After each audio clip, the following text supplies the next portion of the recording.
नमस्कार दोस्तों। आज मैं चर्चा करूंगा दो फिल्मों की, सावी की और जिगरा की। जिगरा तो पिछले हफ्ते ही रिलीज हुई है, पिछले शुक्रवार को, और सावी पहले हो चुकी थी। लेकिन मैं उन दोनों फिल्मों की चर्चा इसलिए करूंगा कि इनको लेकर के एक हल्का सा, बड़ा तो नहीं पर विवाद खड़ा हो गया है।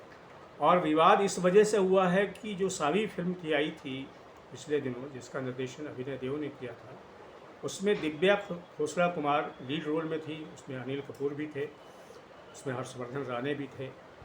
तो दिव्या खोसला कुमार ने कहा है, उनका कहना है, उनका आरोप भी है कि ये जो फिल्म है ये दरअसल क्रेडिट नहीं दिया है करण जौहर ने, इसको जो निर्माता है जिगरा के, कि सावी को लेकर के। तो सावी फिल्म और ये जो जिगरा है, दोनों जेल ब्रेक यानी कि जेल तोड़ने को लेकर के बनी है। निश्चित रूप से आइडिया के लेवल पर थोड़ी सी समानता है, मैं ज़्यादा तो नहीं कहूँगा। लेकिन क्योंकि ये जो फिल्म है जिगरा, जिसमें आलिया भट्ट लीड रोल में है, वो अपने भाई को, यानी कि जो उसकी जो मुख्य कैरेक्टर है सत्यभामा यानी सत्या, वो अपने भाई को, जिसकी भूमिका वेदांग रैना ने निभाई है, वो जाती है उस देश में जहाँ उसका भाई कैद है, जिसको मृत्युदंड हो चुका है। तो फिक्टिशियस देश है, वहाँ जेल तोड़ती है, तोड़वाती है और वो अपने भाई को छुड़ा लेती है। ये जो फिल्म सावी थी, जिसमें दिव्या खोसला कुमार लीड रोल में थी, वो फिल्म सत्यवान सावित्री के मैथोलॉजी से उसका टेक लिया गया है।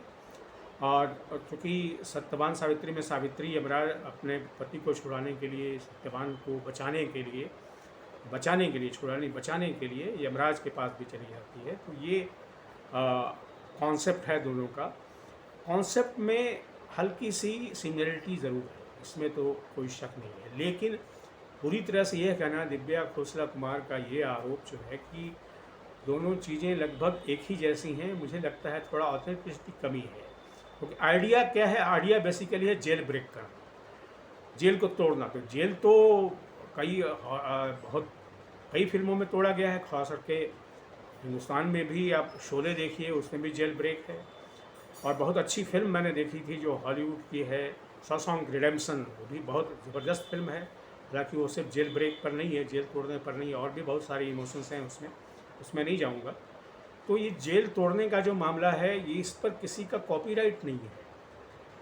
बस कॉपीराइट अगर कोई है तो स्टोरी लाइन का कॉपीराइट होता है कि स्टोरी आपने, लेकिन स्टोरी लाइन तो एक नहीं है।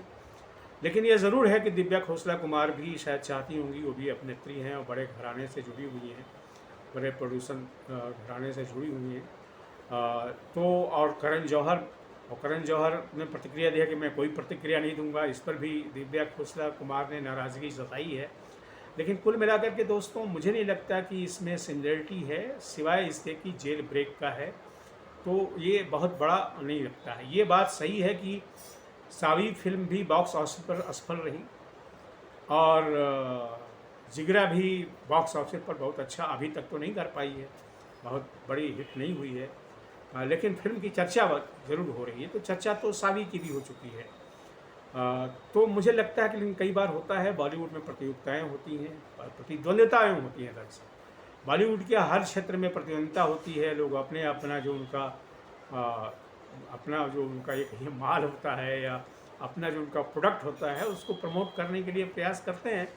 तो दिव्या खोसला कुमार की जो नाराज़गी है, वो शायद इसी वजह से है कि उनकी चर्चा, उनकी फिल्म की चर्चा, यानी कि सावी की चर्चा उतनी नहीं हुई जितनी चर्चा आलिया भट्ट के इस फिल्म की हो गई। और ये बात तो सही है कि आलिया भट्ट के इस फिल्म की चर्चा ज़्यादा मिली है, और इसका कारण ये है कि दोनों बड़े घराने हैं। एक तो आलिया भट्ट और रणवीर कपूर का घराना है, दूसरे करण जौहर इससे हैं। लेकिन इनका भी जो घराना है, दिव्या खोसला कुमार का, वो भी बड़ा घराना है, गुलशन कुमार का घराना है। तो इसी वजह से ये दो घरानों की भी प्रतिद्वंदिता हो सकती है। मैं है ही ऐसा मैं नहीं कह रहा, लेकिन ये हो सकती है। तो बहरहाल इसमें मुझे ज़्यादा दिलचस्पी नहीं है। सिर्फ मैं दो वजहों से वीडियो किया है। एक तो ये बताने के लिए कि इस तरह की बातें चल रही हैं, विवाद चल रहा है, सावी वर्सेस जिगरा या जिगरा वर्सेस सावी। और दूसरी बात यह है कि आइडिया पर किसी का एकाधिकार नहीं होता है, क्योंकि एक ही आइडिया पर कई फिल्में बनती हैं, कई तरह की रचनाएं होती हैं, उपन्यास भी लिखे जाते हैं, नाटक भी होते हैं। तो आइडिया पर किसी का विशेषाधिकार नहीं होता है, और अगर उस तरह के आइडिया पर और भी पहले कुछ चीज़ें बन चुकी हैं तो। लेकिन ये भी है ना, जैसा मैंने कहा कि हर आदमी अपने प्रोडक्ट को दूसरे के प्रोडक्ट से बेहतर बताना चाहता है, बनाना चाहता है। तो शायद यही बात इसमें है। आज के वीडियो में दोस्तों सिर्फ इतना ही। आपसे निवेदन है कि मेरे इस यूट्यूब चैनल को सब्सक्राइब करें, लाइक करें और इस पर अपने कमेंट भी लिखें। Thank you very much.